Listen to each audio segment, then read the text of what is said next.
ಓ ಮೈ god, ಯಾವ ರೀತಿ ಕಿರಿಕೋ ಗುರು ಬೆನ್ ಸ್ಟೋಕರ್ಗಂತೂ ಎಲ್ಲ ಊರಿತಿದೆ ಅಂತಾನೆ ಹೇಳ್ಬೋದಾಗಿದೆ.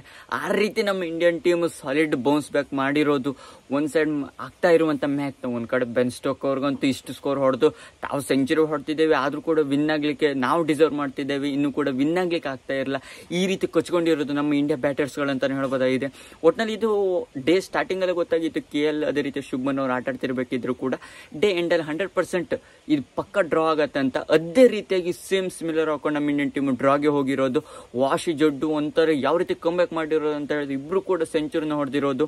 ನಮ್ಮ ಇಂಡಿಯನ್ ಟೀಮು ಇದೊಂಥರ ಸೋಲುವಂತ ಮ್ಯಾಚ್ ನ ಈಸಿಯಾಗಿ ಡ್ರಾ ಕಡೆ ತಗೊಂಡೋಯ್ತು ಅಂತಾನೆ ಹೇಳ್ಬೋದಾಗಿದೆ. ಓಲ್ಡ್ ಟ್ರಾಫರ್ಡ್ ಅಲ್ಲಿ ಹೆಚ್ಚಿನದಾಗಿ ಡ್ರಾ ಆಗಿರುವಂತ ಮ್ಯಾಚಸ್ಗಳೇ ಹೆಚ್ಚು.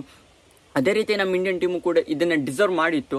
ಆ ರೀತಿ ಬೌನ್ಸ್ ಬೇಕಾಗಿರೋದು 0 for 2 ಸಾಯಿ. ಅದೇ ರೀತಿ ಜೈಸ್ವಾಲ್ ಅವರು ಔಟ್ ಆದಾಗ ಯಾವ ರೀತಿ ನಮ್ಮ ಇಂಡಿಯನ್ ಟೀಮ್ ಸ್ಟ್ರಗಲ್ ಮಾಡ್ತು, ಅದರಿಂದಂತೂ ಬೌನ್ಸ್ ಬೇಕಾಗಿರೋದು ನಮ್ಮ ಇಂಡಿಯನ್ ಟೀಮ್ ಅಂತಾನೆ ಹೇಳ್ಬೋದಾಗಿದೆ. ಶುಭ್ಮನ್ ಗಿಲ್ ಒಂದ್ ಕಡೆ ಎಕ್ಸ್ಪೀರಿಯನ್ಸ್, KL ರಾಹುಲ್ ಅದೇ ರೀತಿ ಯಂಗ್ಸ್ಟರ್ ಕ್ಯಾಪ್ಟನ್ ಆಗಿರುವಂತಹ ಶುಭ್ಮನ್ ಅವರಿಂದ ಒಳ್ಳೆ ಮುನ್ನಡೆಯನ್ನ ನಮ್ಮ ಇಂಡಿಯನ್ ಟೀಮ್ ಕಂಡುಕೊಂಡಿರೋದು ಬ್ಯಾಟಿಂಗ್ ಅಲ್ಲಿ. ಅದೇ ರೀತಿಯಾಗಿ ನೆಕ್ಸ್ಟ್ ಅಲ್ಲಿ ಪಾರ್ಟ್ನರ್ಶಿಪ್ ಬಿಲ್ಡ್ ಮಾಡಿರೋದು ಅಂತ ಹೇಳೋದಾದ್ರೆ ವಾಶ್, ಅದೇ ರೀತಿಯಾಗಿ ಜಡೇಜಾ ಅವರು ಸಾಲಿಡ್ ಬೌನ್ಸ್ ಬ್ಯಾಕ್ ನ ನಮ್ಮ ಇಂಡಿಯಾದ ಬ್ಯಾಟಿಂಗ್ ಅಲ್ಲಿ ಕೊಟ್ಟಿರೋದು ಅಂತಾನೆ ಹೇಳ್ಬೋದಾಗಿದೆ. ಒಂಥರ ಬೆನ್ ಸ್ಟೋಕರ್ಗಂತೂ ಎಲ್ಲ ಕಡೆಯಿಂದಾನು ಬೆಂಕಿ ಹಚ್ಕೊಂಡಿದೆ ಅಂತಾನೆ ಹೇಳ್ಬೋದಾಗಿದೆ. ಎಲ್ಲ ಪ್ಲೇಯರ್ಸ್ ಗಳು ಕೂಡ ಒಂಥರ ನಮ್ಮ ಇಂಡಿಯನ್ ಟೀಮ್ಗೆ ಏನ್ ಟೆಸ್ಟ್ ಫಾರ್ಮೆಟ್ ಅಲ್ಲಿ ಏನ್ ಹಾಕೊಂಡು ನೀವು ವಿನ್ ಆಗ್ಲಿಕ್ಕೆ ಆಟ ಆಡ್ತಿದ್ದೀರಾ, ಅಥವಾ ಹ್ಯಾರಿ ಬ್ರೂಕ್ಗೂ ಕೂಡ ಅಟ್ಯಾಕ್ ಮಾಡ್ಲಿಕ್ಕೆ ಹೋಗ್ತಾ ಇರ್ಲಿಲ್ಲ ನಮ್ಮ ಇಂಡಿಯಾ ಬ್ಯಾಟರ್ಸ್ಗಳು. ಅಷ್ಟು ನೋಡ್ಕೊಂಡು ನಿಧಾನಗತಿಯಲ್ಲಿ ಆಟ ಆಡ್ತಿರೋದು, ಅಷ್ಟು ತಲೆ ಟೆನ್ಷನ್ ಇರುತ್ತೆ. ಯಾಕಪ್ಪ ಅಂತ ಹೇಳಿದ್ರೆ ಒಂದು ವಿಕೆಟ್ ಏನಾದ್ರು ಹೋದ್ರೆ ಬೇಗನೆ ಬ್ರೇಕ್ ಥ್ರೂಗಳು ಅಂತೂ ಬೀಳುವಂತ ಸಾಧ್ಯತೆ ಇರುತ್ತೆ. ನೆಕ್ಸ್ಟ್ ಅಲ್ಲಿ ಯಾರು ಕೂಡ ಬ್ಯಾಟರ್ಸ್ ಇಲ್ಲ ಇದ್ರು. ರಿಷಬ್ ಪಂತ್ ಅವ್ರು ಇಂಜುರಿ ಆಗಿರೋದು, ಅದೇ ರೀತಿಯಾಗಿ ನೆಕ್ಸ್ಟ್ ಅಲ್ಲಿ ಶಾರ್ದುಲ್ ಅವ್ರು ಯಾವ ರೀತಿ ಆಟ ಆಡ್ತಾರೆ ಅಂತ ಗೊತ್ತಾಗಲ್ಲ. ಏನಾದ್ರು ವಿಕೆಟ್ಸ್ ಗಳು ಬಿದ್ರೆ ನಮ್ಮ ಇಂಡಿಯನ್ ಟೀಮ್ ಸಿಕ್ಕಾಪಟ್ಟೆ ಡೌನ್ ಫಾಲ್ ಆಗುತ್ತೆ. ಅದೇ ರೀತಿಯಾಗಿ ಆಲ್ ಔಟ್ ಆಗುವಂತ ಸನ್ನಿವೇಶಗಳು ಕೂಡ ಬಂದ್ರು ಬರ್ಬೋದು. ಈಸಿಯಾಗಿ ಇಂಗ್ಲೆಂಡ್ ಡಿಕ್ಲೇರ್ ಆಗೋಗುತ್ತೆ. ಇದರಲ್ಲಿ ಮೇನ್ ಹಾಕೊಂಡು ಡ್ರಾಗ್ ಇರುವಂತ ಮ್ಯಾಚಸ್ ನ ಆರಾಮ್ ಹಾಕೊಂಡು ಡ್ರಾಗೆ ತೆಗೆದುಕೊಂಡು ಹೋಗುವಂತ ನಮ್ಮ ಇಂಡಿಯಾ ಬ್ಯಾಟರ್ಸ್ ಗಳ ಥಿಂಕ್ ಇತ್ತು. ಅದೇ ರೀತಿಯಾಗಿ ಸೇಮ್ ಹಾಕೊಂಡು ಜಡೇಜಾ ಅದೇ ರೀತಿಯಾಗಿ ಮೇನ್ ಹಾಕೊಂಡು ವಾಷಿಂಗ್ಟನ್ ಸುಂದರ್ ಇವರಿಬ್ರು ಚೊಚ್ಚಲ ಶತಕವನ್ನು ಹೊಡೆದಿರೋದಂತಾನೆ ಹೇಳ್ಬೋದಾಗಿದೆ. ಜಡೇಜಾ ಅವ್ರಿಗೇನು ಹೊಸತಲ್ಲ, ಆದ್ರೂ ಕೂಡ ಇಲ್ಲಿ ಮೇನ್ ಹಾಕೊಂಡು ವಾಷಿಂಗ್ಟನ್ ಸುಂದರ್ ಅವರು ಸೆಂಚುರಿನ ಹೊಡೆದಿರೋದು. ಯಾವ ರೀತಿ ಅವರು ಸೆಂಚುರಿ ಇನ್ಕ್ರೆಡಿಬಲ್ ಅಂತಾನೆ ಹೇಳ್ಬೋದಾಗಿದೆ. ತಮ್ಮ ಟೆಸ್ಟ್ ಫಾರ್ಮೆಟ್ ನಲ್ಲಿ ತಮ್ಮ ಸ್ಥಾನವನ್ನ ಗಟ್ಟಿ ಮಾಡ್ಕೊಳ್ಳಿಕ್ಕೆ ವಾಷಿಂಗ್ಟನ್ ಸುಂದರ್ ಅವರು ಬೌಲಿಂಗ್ ಅದೇ ರೀತಿ ಬ್ಯಾಟಿಂಗ್ ಎರಡರಲ್ಲೂ ಕೂಡ ಸಾಲಿಡ್ ಪ್ರದರ್ಶನವನ್ನು ಇಂಗ್ಲೆಂಡ್ ಟ್ರಾಫರ್ಡ್ ಅಲ್ಲಿ ಕೊಟ್ಟಿರೋದು ಅಂತ ಹೇಳ್ಬೋದಾಗಿದೆ. ಅದೇ ರೀತಿ ಜಡೇಜಾ ಅವ್ರ ಬಗ್ಗೆ ಅಂತ ಹೇಳೋದೇ ಇಲ್ಲ. ಜಡೇಜಾ ಅವರು ಪ್ರತಿ ಟೆಸ್ಟ್ ಅಲ್ಲೂ ಕೂಡ ಒಂಥರ ತಮ್ಮಿಂದ ಆಗುವಂತ ಬ್ಯಾಟಿಂಗ್ ಅದೇ ರೀತಿ ಬೌಲಿಂಗ್ ಎರಡೂ ಕೂಡ ಕಾಂಟ್ರಿಬ್ಯೂಷನ್ ಕೊಡ್ತಿರೋದು.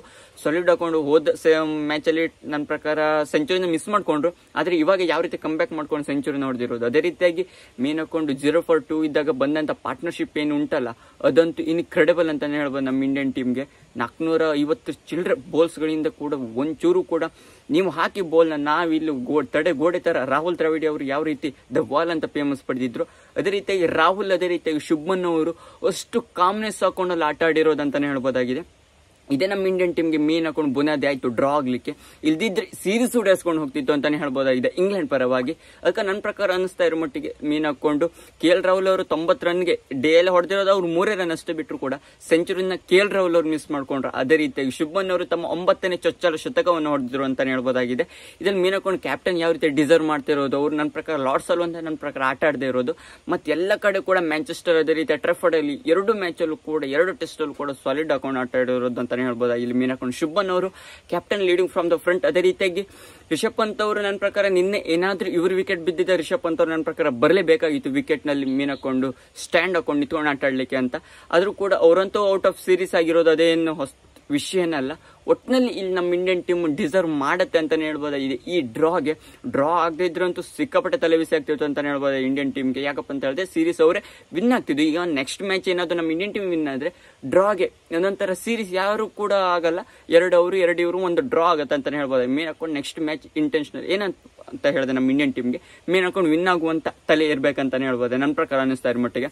ಅವ್ರಿಗಂತೂ ಬೆನ್ ಸ್ಟೋಕರ್, ಬೆನ್ ಡಕೆಟ್ ಅವ್ರ ಮೇಲೆ ಹಾಕೊಂಡು ಜೋ ರೂಟ್ ಅದೇ ರೀತಿ ಹ್ಯಾರಿ ಬ್ರೂಕ್ ಇಂಥವ್ರಿಗೆ ಅಟ್ಯಾಕ್ ಮಾಡೋಕೆ ಔಟ್ ಆಗ್ಲಿ ಅನ್ನುವಂತ ಅವ್ರದ್ದು ಇಂಟೆನ್ಷನಲ್ ಇತ್ತು. ಆದ್ರೂ ಕೂಡ ಜಡೇಜಾ ಅದೇ ರೀತಿ ವಾಷಿಂಗ್ಟನ್ ಸುಂದರ್ ಅವರು ತಮ್ಮ ಎರಾದಲ್ಲಿ ಇದ್ರೆ ಮಾತ್ರ ಅದನ್ನ ಟಚ್ ಮಾಡೋದು, ಇಲ್ದಿದ್ರೆ ಸಿಕ್ಕಾಪಟ್ಟೆ ಡಾಟ್ ಬಾಲ್ಸ್ ಗಳನ್ನ ಆಟ ಆಡ್ಕೊಂಡು ಅವ್ರಿಗೆ ತಲೆಬಿಸಿ ಮಾಡಕ್ ಬಿಟ್ರು ಅಂತಾನೆ ಹೇಳೋ. ಅವ್ರಂತವ್ರು ವಿಕೆಟ್ ತೆಗಿಲಿಕ್ಕಂತೂ ತಿಣ್ಕಾಡ್ಬಿಟ್ರು ಇಂಗ್ಲೆಂಡ್ ಬೌಲರ್ಸ್ ಗಳು. ಒಬ್ಬರಿಂದನೂ ಕೂಡ ವಿಕೆಟೇ ಬರ್ತಾ ಇರ್ಲಿಲ್ಲ. ಮೇನ್ ಹಾಕೊಂಡು ಇಲ್ಲಿ ಸ್ಟ್ಯಾಂಡ್ ಓವೇಷನ್ ಆಗಿ ನಿಂತ್ಕೊಂಡಿರೋದು ನಮ್ಮ 4 ಜನ ಟಾಪ್ ಆರ್ಡರ್ ಏನ್ ಉಂಟಲ್ಲ ನಿನ್ನೆ ಬಂದಿರುವಂತ ಬ್ಯಾಟಿಂಗ್ ಲೈನಪ್ ಅಲ್ಲಿ ಸಾಲಿಡ್ ಬೌನ್ಸ್ ಬ್ಯಾಕ್ ಮಾಡಿರೋದು ಇಂಗ್ಲೆಂಡ್ ಬೌಲರ್ಸ್ಗಳಿಗೆ ತಲೆ ಕೆಟ್ಟೋಯ್ತು ಅಂತಾನೆ ಹೇಳ್ಬೋದಾಗಿದೆ. ಆ ರೀತಿ ಬೆಸ್ಟ್ ಮ್ಯಾಚ್ ಆಗಿತ್ತು ಇಂಡಿಯಾ ವರ್ಸಸ್ ಇಂಗ್ಲೆಂಡ್ ನ 4th ಟೆಸ್ಟ್ ಅಂತಾನೆ ಹೇಳ್ಬೋದಾಗಿದೆ. ಆ ರೀತಿ ಬೌನ್ಸ್ ಬ್ಯಾಕ್ ಆದ್ರೂ ಕೂಡ ಜೋ ರೂಟ್, ಬೆನ್ ಸ್ಟೋಕ್, ಆಲಿಪಾಪ್, ಡಕೇಡ್, ಕ್ವಾರ್ಲಿ ಎಲ್ಲಾ ಕೂಡ ಅವರಲ್ಲಿ ಕಾಂಟ್ರಿಬ್ಯೂಷನ್ ಕೊಟ್ಟಿರೋದು. ಅವರಿಂದ ಯಾರಿಂದನೂ ಕೂಡ ಡಿಸರ್ವ್ ಮಾಡ್ಲಿಕ್ಕೆ ಆಗ್ಲಿಲ್ಲ. ಇದು ವಿನ್ ಆಗ್ಬೇಕಾಗಿತ್ತು ಅವ್ರಿಗೆ ಇಂಗ್ಲೆಂಡ್ ಪರವಾಗಿ. ಅವ್ರಿಗೆ ಬ್ಯಾಟಿಂಗ್ ಸಿಗ್ಲಿಲ್ಲ ಸೆಕೆಂಡ್ ಇನ್ನಿಂಗ್ಸ್ ಅಂತಾನೆ ಹೇಳ್ಬೋದಾಗಿದೆ. ಆ ರೀತಿ ನಮ್ಮ ಇಂಡಿಯನ್ ಟೀಮ್ ಒಳ್ಳೇದಾಗಿ ಇಲ್ಲಿ ಮೇನ್ ಹಾಕೊಂಡು ಫಸ್ಟ್ ಬೌಲಿಂಗ್ ಮಾಡಿದವ್ರು ಇನ್ನೂ ಕೂಡ ಇಲ್ಲಿ ವಿನ್ ಕಡೆ ಹೋಗ್ಲಿಲ್ಲ. ಅದೊಂಥರ ದೊಡ್ಡ ಸನ್ನಿವೇಶ ಅಂತಾನೆ ಹೇಳ್ಬೋದಾಗಿದೆ. ನೋಡ, ಇದಿಷ್ಟು ಇಂಡಿಯಾ ವರ್ಸಸ್ ಇಂಗ್ಲೆಂಡ್ ನ 4th test post match analysis ಆಯಿತು. ನಿಮ್ಗೆ ವಿಡಿಯೋ ಲೈಕ್, ಶೇರ್, ಕಾಮೆಂಟ್ ಮಾಡಿ. ಇನ್ನು ಹೆಚ್ಚಿನ ಕ್ರಿಕೆಟ್ ಇನ್ಫಾರ್ಮೇಶನ್ಗೋಸ್ಕರ ಬೇಗ ಚಾನಲ್ ಸಬ್ಸ್ಕ್ರೈಬ್ ಮಾಡ್ಕೊಳ್ಳಿ ಅಂತ ಹೇಳ್ತಾ ಸಿಗೋಣ ಮುಂದಿನ ವಿಡಿಯೋದಲ್ಲಿ.